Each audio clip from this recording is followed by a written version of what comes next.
ধর্ষক যেই হোক, যে দলের হোক, যেই মতের হোক, যেই ধর্মের হোক, তাদেরকে ধরে তাদের যথোপযুক্ত শাস্তিমূলক ব্যবস্থা করতেই হবে।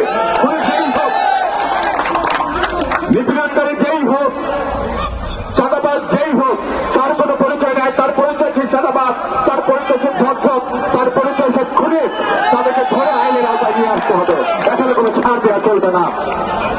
আমরা মনোহরটির দালাবতে কোন অনিয়ম, কোন বিশৃঙ্খলা, কোন অনৈতিকতা, কোন ধরনের জুলুমের লুটপাট যেন না থাকতে পারে, সেজন্য সবাই ঐক্যবদ্ধভাবে কাজ করবে ইনশাআল্লাহ। বর্তমানে দেশে কিন্তু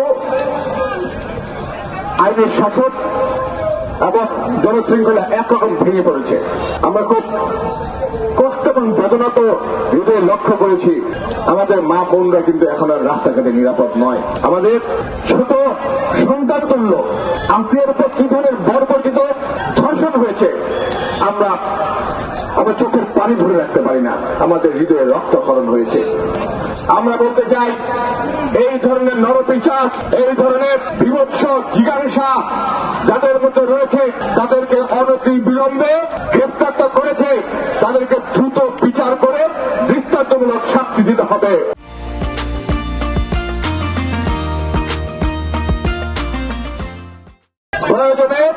প্রয়োজনে যদি আইনের কোন সংশোধন করতে হয়, যদি নতুন করে আইন তৈরি করতে হয় ধর্ষণের বিষয়ে, সেটি করে হলো দ্রুত তাদের বিরুদ্ধে শাস্তিমূলক ব্যবস্থা বাংলাদেশে নিশ্চিত করতে হবে।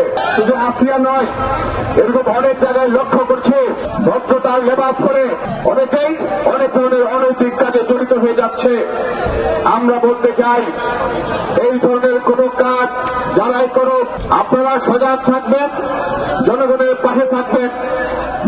কেউ যদি এই ধরনের অপকর্মের সাথে জড়িত হয়, আপনারা সংঘবদ্ধভাবে তাদেরকে প্রতিহত করবেন এবং তাদেরকে আইনের হাতে তুলে দেবেন।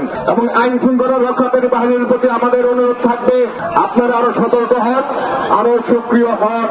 আপনাদের নাকের ডগায় যদি বিভিন্ন অপকর্ম হয়, বিভিন্ন দখল হয়, বিভিন্ন ধরনের সন্ত্রাসী কর্মকাণ্ড হয়, পালিয়ে যাওয়া প্রতিবাদের দোষরা আবারও বিভিন্ন ধরনের ষড়যন্ত্র করতে পারে, এর দায় কিন্তু আপনাদেরকেই নিতে হবে। অতএব আপনারা আপনাদের সতর্ক হওয়া দরকার আছে। জনগণকে আপনাদের সাথে পাবেন, জনগণ আপনাদের পাশে রয়েছে।